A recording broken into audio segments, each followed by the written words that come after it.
everybody. Well, I'm talking to you today about essentially fulfilling what was a promise from the very early days when Ethereum was launching about the idea of let's use Swarm to store the Ethereum state. My name is Merriam. I work for the Ethereum Foundation. I lead a team of Python developers. And one of the main things that we work on is a client for both the ETH1 and 2.0 network called Trinity. Since Trinity is written in Python, we have Python's like the second best language for everything.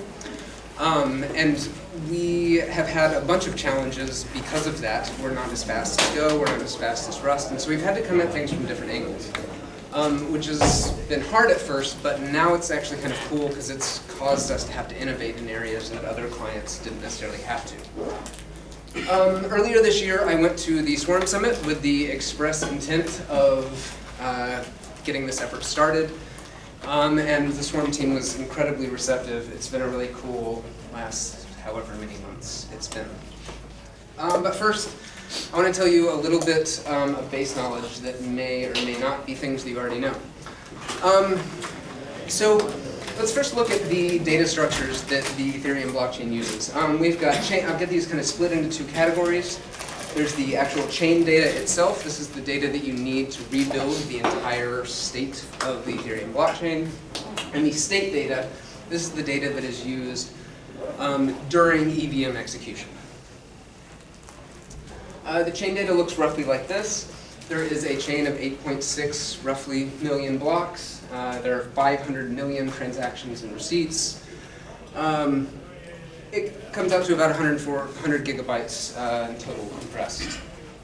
Similarly, we've got account and contract data. 76 million accounts, about 10% of these are contracts. This comes out to a total of 375 million tree nodes. And this actually accounts for about, even though it's only 40 gigs of data, when you sync an Ethereum node, this tends to account for more than half of the time that you spend syncing. The main reason for this is that, one, the protocol has some inefficiencies in it. We have to actually request these all individually. And they're really small pieces of data, so these requests are very inefficient. We'll talk about this a little bit more. All of this data is content addressed. This is the structure of it in general. You've got the header chain. This traces back 8.6 million headers that all reference their parent. Each header has these 4 trie references in them, trees, transactions, receipts, and uncles, and the state root, which represents the entire Ethereum state itself, the contract storage, things like that. All in all, this comes out to about 1.5 billion things. I'm trying to get a sense for what an Ethereum node has to do to give you a picture of sort of where the challenges are in serving this data over Swarm. If we take a naive content-addressed approach, we will have to request 1.5 billion things by their content address, and that's a lot.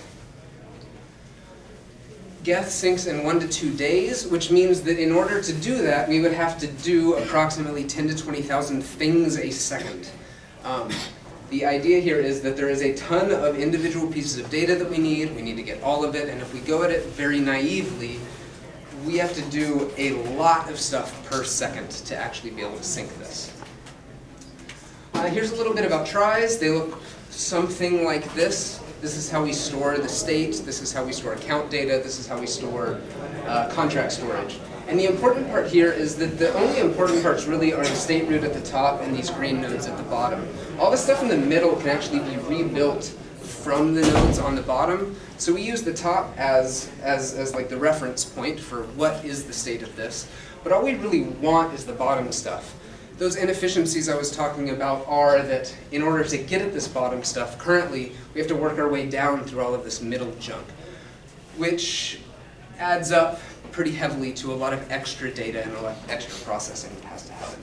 It's also really unfriendly to your hard drive. It's a lot of very small reads and writes. Again, 1.5 billion things that we have to get. And one more thing.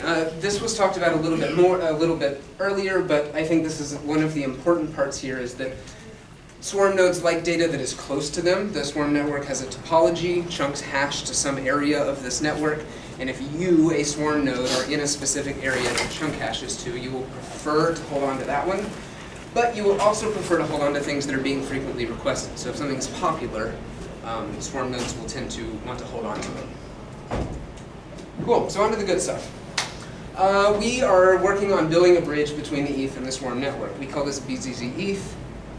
And our goal was to use Swarm as this like alternate data source. I have this word alternate highlighted here because it's important to note that it doesn't matter if the data is guaranteed to be in Swarm. We have a backup source to get this from, which is the current Ethereum network. The idea is use the Swarm network for what it's good for. So as long as most of the data is there, or the data is there to some reliability threshold, that's great. If some of it's missing, not a big deal. We can always fall back on kind of the current paradigm. We came up with a plan earlier this year. It looks roughly like this. We tried to come up with something that was like minimal and sort of delivered value as fast as possible. So figure out a way for them to talk to each other. We did that over the Dev P2P protocol. We have a new BZZ ETH protocol that lets Swarm nodes and Ethereum nodes communicate with each other. The two things that we knew that we could do right away that are essentially one-to-one parity with what the Ethereum network does, which is serving block headers by their hash and serving tree data by its hash. And there's some unsolved things that we need to figure out, which are more efficient ways to communicate transaction receipts and uncles, as well as just entire tries of data. I was really excited to see this in the release last week. The 0.5 release includes this. I'm a little embarrassed that we don't have a Trinity release that actually supports this, but this should be very soon around the corner.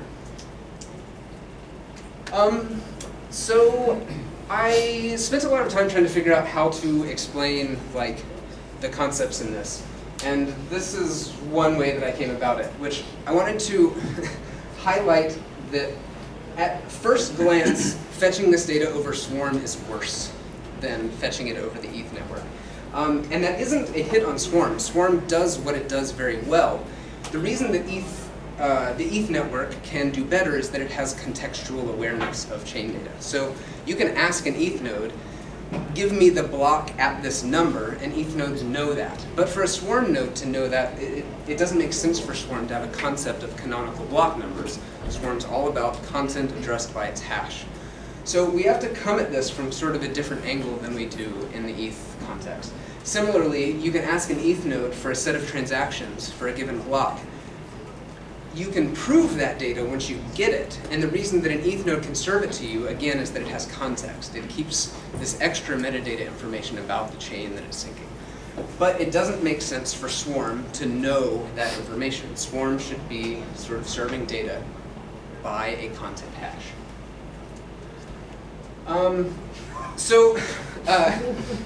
I really like this graphic. This is what it's like to come online as a new ETH node.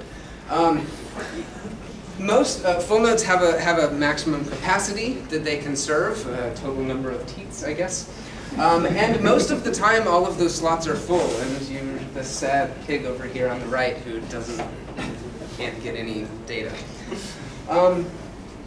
And this is sort of the general state of the network. You stumble around, you try to find some ETH nodes that aren't completely filled up, and maybe you get to sync from them. The thing is that not all ETH nodes are alike. Carol comes online, she wants to sync. Maybe she connects to Alice, maybe she connects to Bob. However, if Bob is partially synced, then Bob is only likely to be able to respond to about 50% of Carol's data requests. Alice, fully synced, likely responds to about 100% of them.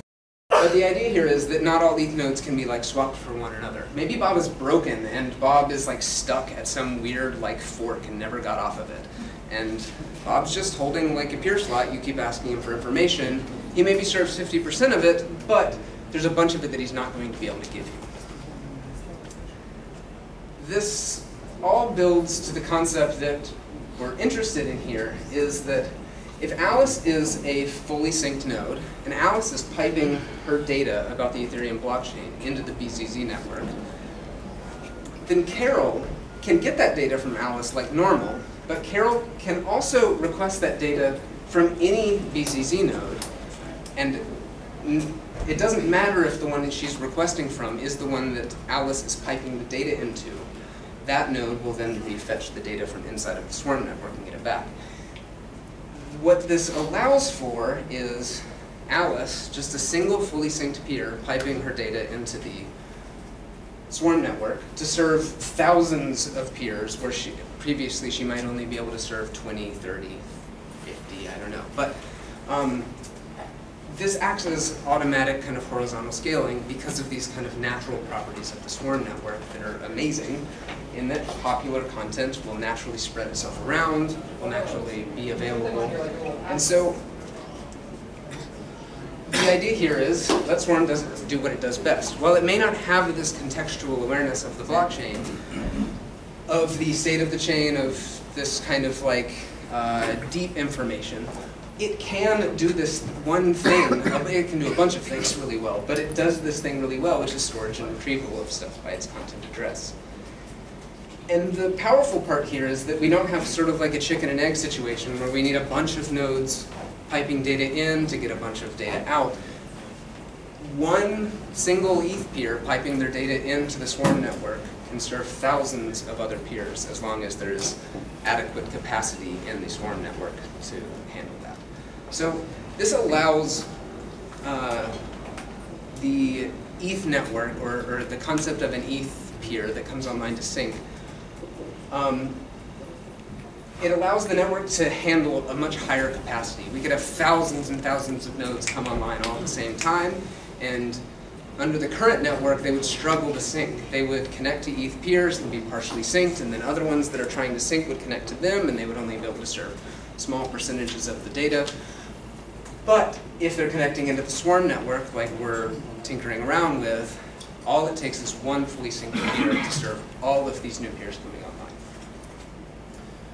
This is where we've gotten to so far. We have a communication channel that ETH peers and swarm, ETH nodes and swarm nodes can communicate over. We have two-way transmission of block headers, so a system where a swarm node that wants to can get notified of essentially like the tip of any Ethereum blockchain and then trace their way back to origin, fetching all of the headers, as well as ways for an Ethereum node to fetch arbitrary headers from them. Up next, we're looking at two-way transmission of tree data. Again, this is kind of the inefficient version of tree data retrieval, where we retrieve it node by node. Again, these are like easy things that are just straightforward content addressing. And then we have experiments that we need to figure out and unsolved problems for how to efficiently retrieve transactions and receipts. And so that's what comes next. We're looking at how we do blocks, block data, transactions, and uncles, and receipts. The header, again, remember it stores a reference to a trie, and that trie is essentially all of the transactions. And given a set of transactions and the state root for that trie, you can verify that they are the same thing. But in order to actually request this data naively, it's way less efficient. In ETH node, you say, give me the transactions for this block, and it just hands them to you, and then it's kind of up to you to verify that they are what you wanted. But if we request these via their content address over a BCZ node, then we're looking at kind of ON complexity instead of O1, because we have to walk down the tree, fetch every single one of those nodes, and then rebuild that list of transactions from that data. So there's an inefficiency here that we have to work out. And this comes back to that 1.5 billion things. A Geth node doesn't actually process 1.5 billion things.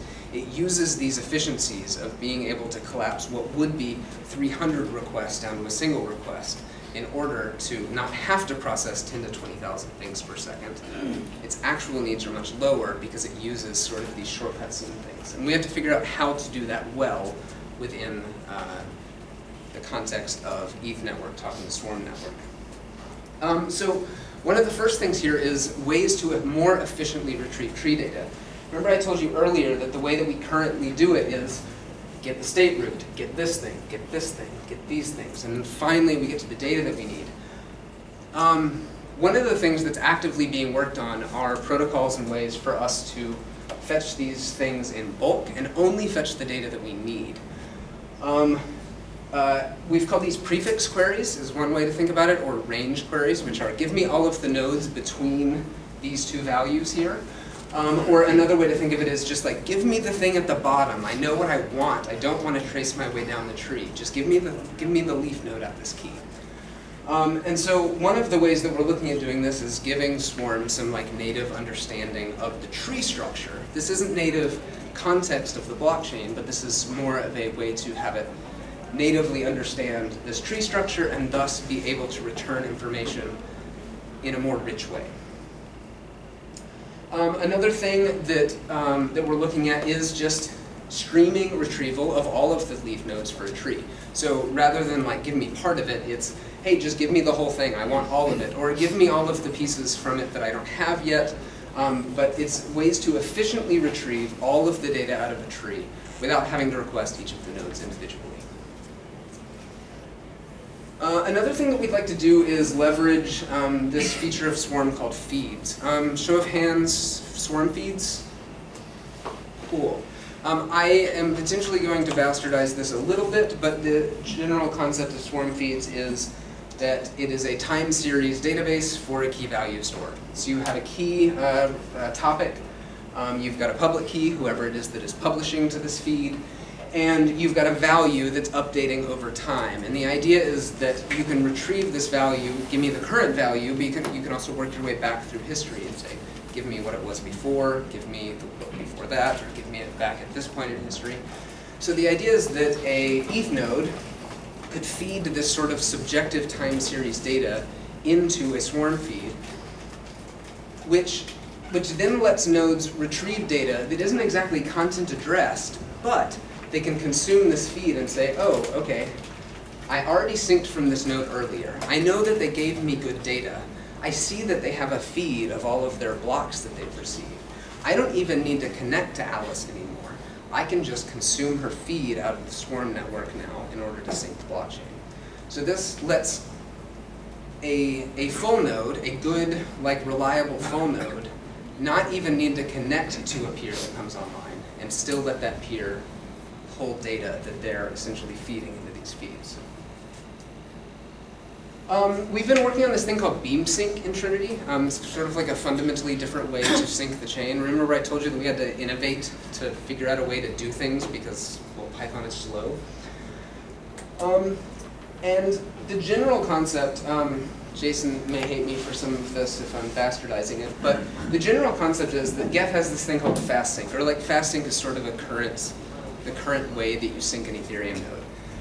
Remember, there's 375 million tree nodes, and the idea is, in FastSync, you download all of this state, and once you're done with all of it, then you start executing blocks on top of it. This takes a long time, this is a lot of data to pull. The idea behind BeamSync is that a block may only touch a handful of nodes in the tree.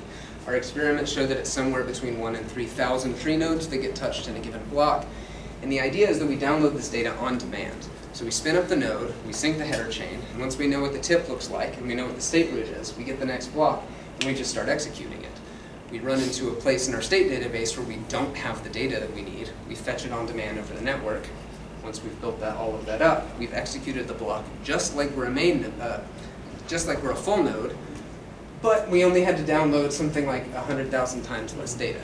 So what we've validated here is that we can have a syncing strategy that takes a completely empty database and takes you to essentially full node status in about 1 to 2, maybe 5 minutes.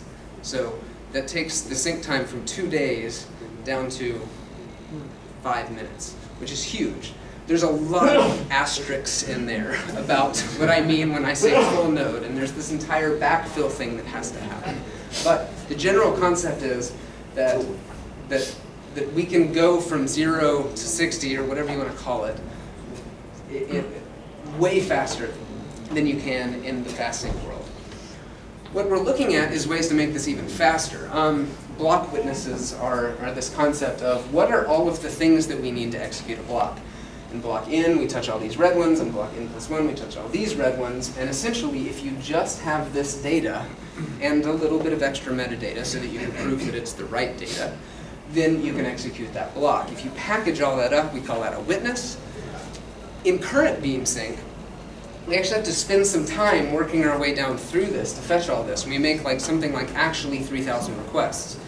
The idea behind witnesses is that it turns that into one. That if somebody else is packaging up a witness for a block for us and maybe putting it in a swarm feed, then we can consume their stream of witnesses, come online immediately, start pulling witnesses from them immediately, and start executing blocks immediately, only having to download like one couple things per block. So stateless clients are another term for this. We have not been calling this like stateless because the idea is that we do want to sync to a full node. We don't want to throw the state away at the end. We want to bring more full nodes onto the network, after which we can do some of the more fun things like stateless nodes and things like that. Yep, so the idea here is, yes, a stream of witnesses. We can use swarm feeds, a reliable node that you synced from in the past. You can jump online. You don't even need to connect to them. You connect to any PZZ node, and you can pull this data out. Another thing that doesn't exist very much is archive nodes. Archive nodes are heavy. You need terabytes, not terabytes, a terabyte plus a bit of hard drive space in order to sync an archive node. An archive node is an Ethereum node that doesn't throw away old state. It means that you can go back to block 2 or 10 or 1,000,000 and execute things at that block, and it holds onto the state there. The standard mode of nodes is to throw away state that's older than maybe 200 blocks or so. And so the idea is that an archive node has the entire historical state that you could possibly have of an Ethereum node.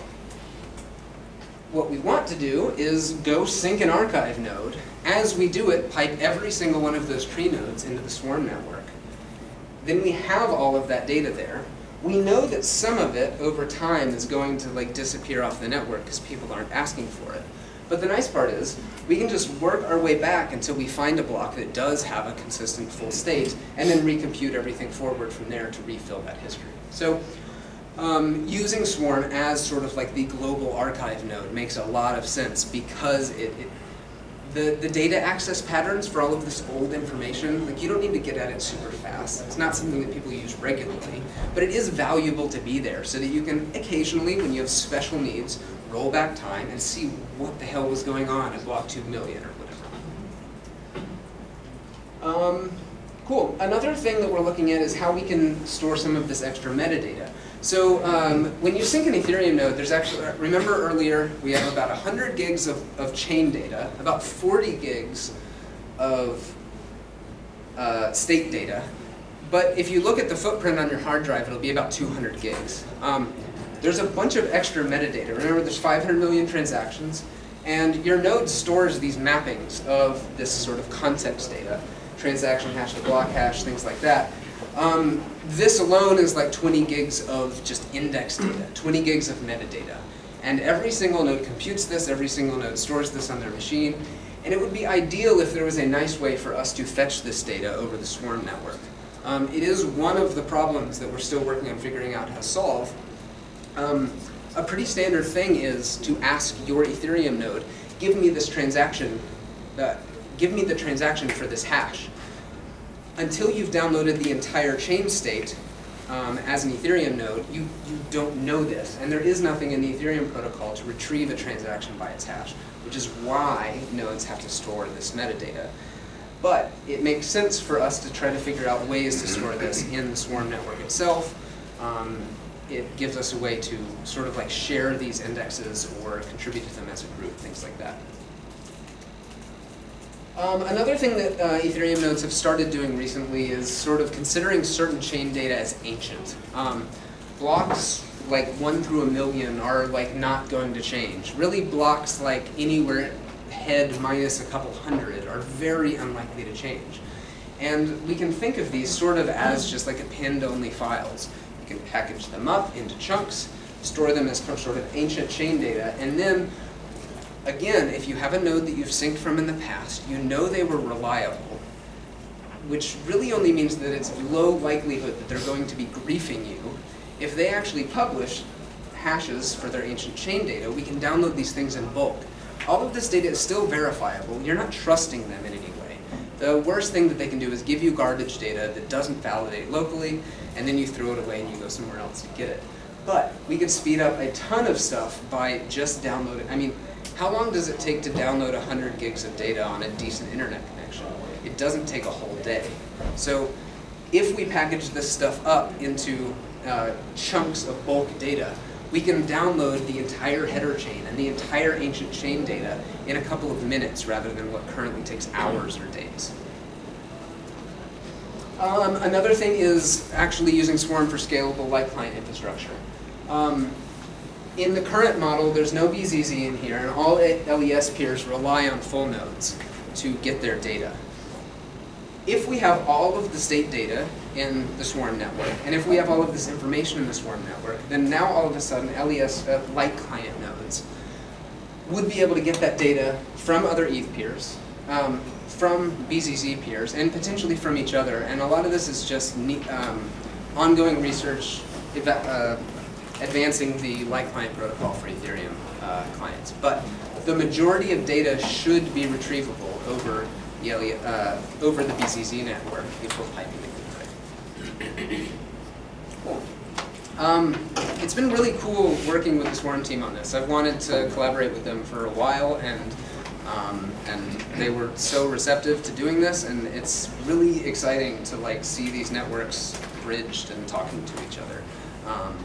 Something that we'll be actively working on over the coming months, and excited to have other people join if you want to. Awesome.